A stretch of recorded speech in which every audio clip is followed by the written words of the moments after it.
ہوتا ہے. میں ایک دفعہ اسلامک یونیورسٹی کی 2 بچیوں سے ملی اور میں نے ان سے پوچھا کہ میں نے کہا آپ لوگ اسلامک یونیورسٹی اسلام آباد سے فارغ ہوئے ہو اور اتنے ماڈرن, اور میں ان کا ماڈرنزم بیان بھی نہیں کر سکتی. جو چیز میں نے دیکھی تھی مجھے ایسا لگ رہا تھا میں کچھ ٹائم کے لیے شاید امریکہ میں ہوں یا کسی امریکن لڑکیوں کے ساتھ میری گفتگو ہو رہی ہے. لیکن ان لوگوں کا کہنا کیا تھا, ہم لوگوں کو یونیورسٹی میں اتنا تنگ کیا گیا ہے, یہ برقع کرو, یہ دوپٹہ کرو, اس کہ ہم لوگوں کو نفرت ہو گئی ہے جو اسلام ہم لوگوں کو یونیورسٹی والے بتاتے تھے.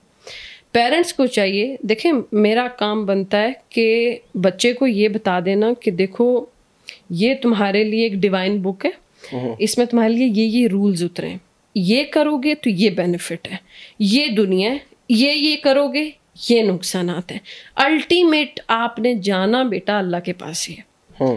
جب آپ اس کو متاثر کرو گے اپنے کردار سے, اب میں آپ کو بتاؤں بچے کیوں نہیں کرتے, ماں باپ خود بھی بہت سی چیزوں پر عمل کر ہی نہیں رہے ہوتے.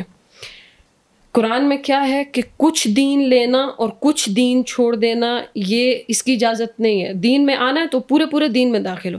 اب ماں باپ کون سا مطلب کہ مرضی سے پورا دین فالو کرتے ہیں, اپنی مرضی کا دین فالو کرتے ہیں ساری زندگی.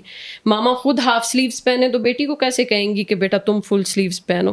ایسا ہی ہے. اور دوسرا, جب تک بچہ آپ کے پاس ہے نا, اس کو اتنا کانفیڈنس دینا, اس کو اتنا خوبصورت حساب دینا کہ اگر وہ گناہ بھی کرے, میں گناہ کا لفظ اس لیے یوز کر رہی ہوں کہ آج کل گناہ عام ہے.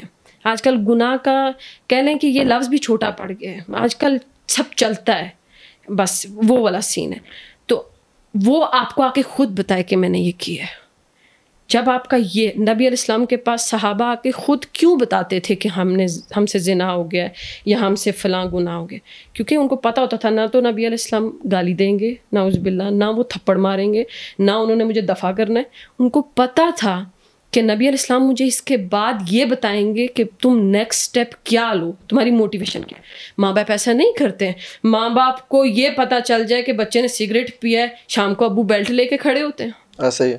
تو پھر وہ کیوں آپ کو بتائے گا؟ تو پھر اس نے ٹھیک کہنا ہے آپ کو. آپ جب ڈر کا ماحول پیدا کرتے ہیں, ریسٹرکشنز کا, آپ جس بندے کو جتنا کھلا چھوڑیں گے نا آزاد, وہ آپ کے پاس واپس آئے گا. پھر آپ کو پتہ چلتا رہے گا کہ ہاں یہ اتنا گناہ میں جا رہا ہے, اتنا ٹھیک ہے. پھر آپ اس کو پکڑ کے بتاتے رہیں گے, اور الٹیمیٹ آپ کا جو سلو موشن والا کام ہے نا, وہ اس پہ کام کرے گا ہی کرے گا. لیکن ریسٹرکشنز جو مدرسوں میں لگائی جاتی ہیں, مدرسوں کی ریسٹرکشنز کے تو پھر الگ ہی رنگ ہے نا. وہ تو اللہ تعالیٰ نے مجھے 9 سال اتنا گھمایا ہے کہ مدرسوں کی تو الگ ہی داستان ہے. اب وہ بھی ریسٹرکشنز کی وجہ سے ہے. میں ریسٹرکشنز کے خلاف ہوں. پابندی انسان کو زیب ہی نہیں دیتی ہے.